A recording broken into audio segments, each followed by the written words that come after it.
There are some rules for parameter and area. देखो, जब हमें इक्विलेटरल ट्रायंगल का पैरामीटर निकालना है तो वो होता है 3l। अगर हमें स्क्वायर का निकालना है 4l, पेंटागन का 5l, रेक्टेंगल का 2l प्लस b। इसी तरीके से एरिया होता है स्क्वायर का l स्क्वायर, रेक्टेंगल का lb, और आपका ट्रायंगल का एरिया होता है हाफ बेस इनटू हाइट। अब नेक्स्ट देखते हैं। हमें पता है अगर n कोई नंबर है तो n+1 उसका सक्सेसर होता है और n-1 उसका प्रेडिसर होता है। इसी तरीके से अगर n आपका नंबर है तो 2n उसका इवन पोर्शन होता है और 2n+1 उसका ऑड पोर्शन होता है।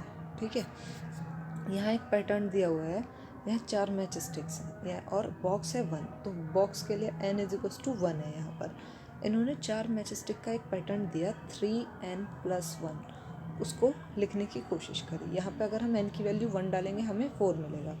इसी तरीके से यहाँ n की वैल्यू 2 है, n=2, और अगर हम इस फॉर्मूले में 2 डालेंगे तो हमें 7 मिलेगा। 3 × 2 6 + 1 7, और यहाँ n=3 है, यहाँ n=4 है।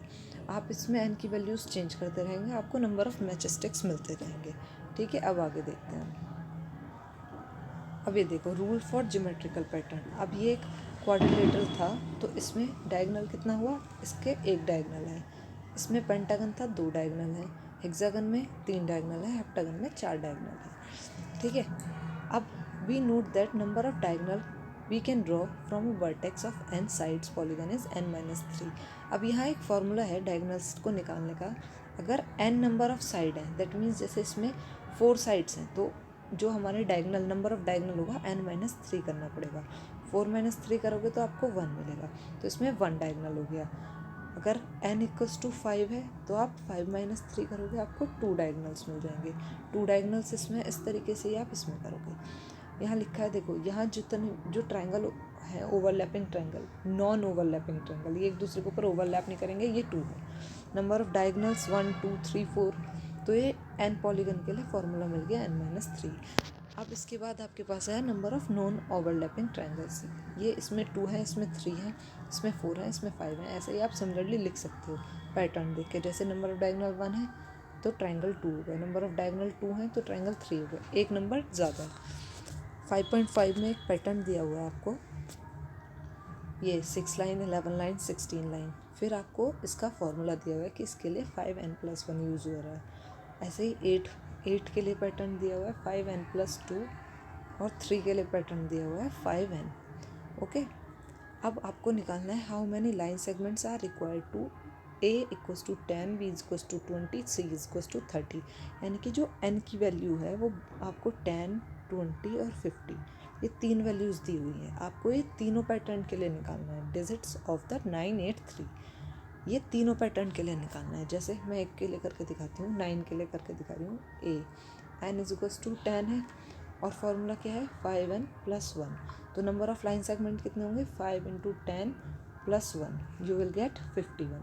सो if n = 10 then you will get 51 line segment. आप ऐसे ही n की जगह 20 करोगे, चेंज करोगे इसको 20 और 50। आपको तीनों के लिए निकालने हैं a b c, पहले इसके लिए, फिर इसके लिए, फिर इसके लिए। ओके, अब नेक्स्ट क्वेश्चन, यहाँ पे आपको इसको कंप्लीट करना है।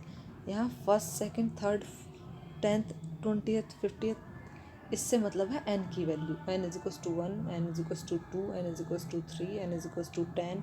ये जो आपको फॉर्मूले दिए हुए हैं, एक्सप्रेशन दिया हुआ है, यहाँ n की वैल्यू चेंज करते रहेंगे और आपको ये टेबल फिल करनी है। जैसे यहाँ n = 10 डालोगे तो 20 मिल जाएगा, 20 डालोगे तो 40 मिल जाएगा, 50 डालोगे तो 100 मिल जाएगा। ऐसे ही आपको n की वैल्यूज़ चेंज करती रहनी है और जो भी गैप बचे हुए हैं इसमें आपको वो फिल करने हैं। ओके, ये था आपका 5th चैप्टर। आपको ये 5.5 कंप्लीट करनी है और इसके साथ की वर्कशीट भी करनी है। सभी को आप अपनी नोटबुक में एक्सरसाइज और वर्कशीट कंप्लीट करनी है। ओके, और जो भी क्वेरीज होंगी हम क्वेरी टाइम में डिस्कस करेंगे।